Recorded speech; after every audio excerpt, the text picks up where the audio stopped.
Hi, welcome back and Happy New Year. This one is prompted by a question I recently saw on social media about the phase shift in minimum phase EQs such as Re-EQ, and specifically how to interpret the phase response curve that you can choose to show if you want. Predictably, many people answered this question by saying that the EQ delays certain frequencies, which results in phase shift. But this answer is problematic. If you've watched one of my previous videos, you'll know that a minimum phase EQ can cancel itself out if you run equal and opposite settings, and that this doesn't only cancel out the boosts and cuts, but also the phase shifts. If the phase shift is caused by delay, how does a zero latency EQ plugin that requires no plugin delay compensation manage to cancel itself out? This implies it can see into the future and apply a negative delay. So here's my little demonstration. I have a burst of sine wave at 100 Hz, which I simply rendered out of the provided JS tone generator plugin. And I've created 3 copies. Interestingly, the JS tone generator always starts at full positive excursion. But that's okay, doesn't matter.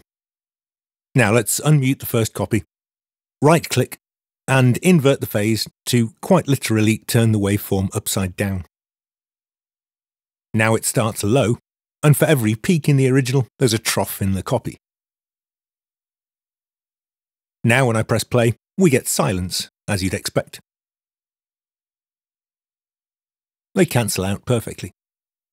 Okay, let's move on to the next one. And this time I'll bring up the nudge dialog.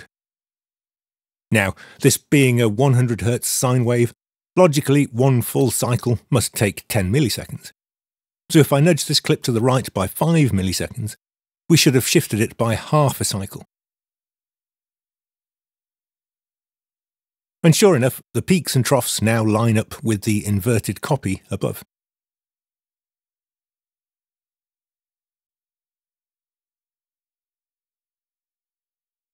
If I play this back, we get a blip at the start where the copy comes in later.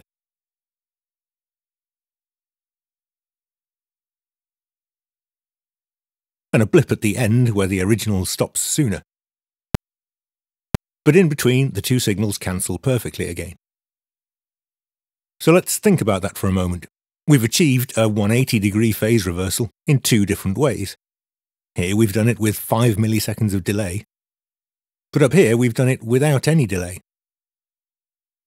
Another difference, if this was a 200 Hz sine wave, then inverting the polarity would still cause a 180-degree phase reversal.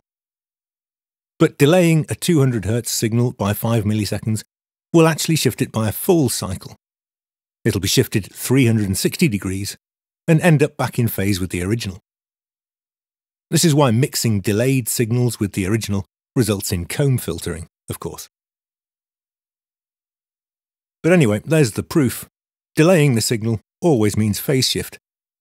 But we can achieve 180 degrees of phase shift just by turning the signal upside down with no delay. Okay, now you're saying that inverting the polarity is a special case and doesn't help us to consider phase shift from EQ. And yes, I'll accept that. So let's try another method.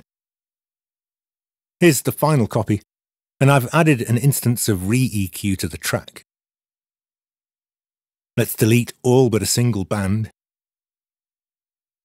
and switch that to an all-pass filter.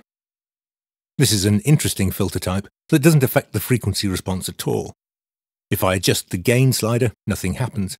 The frequency response just remains flat. But if we tick Show Phase, we can see that this filter causes a 180-degree phase shift at the target frequency,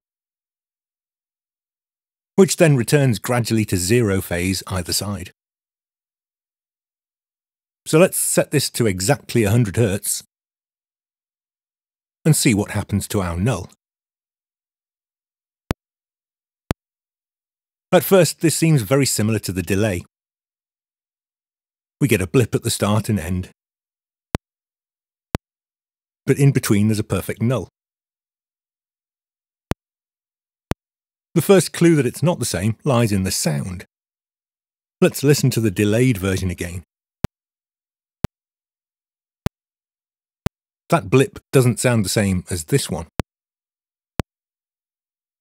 Let's render that out again so we can see what's happening to the waveform.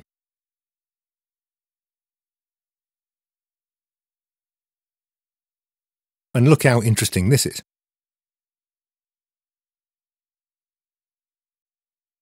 There's the original underneath. And here's the version that's passed through our all-pass filter. Don't be fooled by the little ramp before the start. Reaper simply joins the dots with straight lines when zoomed in this tight. So this does indeed represent all zeros, until the original waveform suddenly starts high. And the processed version also starts high, so it seems there's no phase shift yet. But look how quickly it reverses direction. And by the time the delayed copy comes in, it's already reversed its polarity to match. In fact, it seems to anticipate the delayed copy and start to shift much earlier in the cycle. So it can't be just delay, right? Otherwise the sine wave would start 5 milliseconds later, just like my delayed copy. But there's another interesting difference. Notice that this cycle here, although already shifted in phase, is not quite yet at full amplitude. This peak clearly peaks higher than that one. This, I believe, is filter ringing, which might sound a bit strange. But let's take a look at the end of the test tone, because interesting things happen there too. Notice how the processed version continues beyond the end of the original wave, and also continues beyond the end of the delayed copy as well. The filter rings on for longer. In fact, all filters ring. Linear phase filters have equal ringing both before and after the original impulse. But minimum phase filters like these only ring after the impulse. And actually, in theory, they continue to ring infinitely, as they use feedback loops. But that's not relevant here. The important point is, any system that takes time to stop resonating at a certain frequency is also going to need some time to start resonating at that frequency. So ringing after the impulse is also matched by a kind of ramp up at the start of the impulse, which is, I believe, what we're seeing at the start of the tone. Let's have another look at the end, because there's another interesting phenomenon that you may have noticed. What's going on with that huge downward spike where the original waveform stops? So let's consider the original waveform and where it suddenly stops, plunging instantly from full excursion down to zero. That sudden downward spike is in fact a short burst of all frequencies.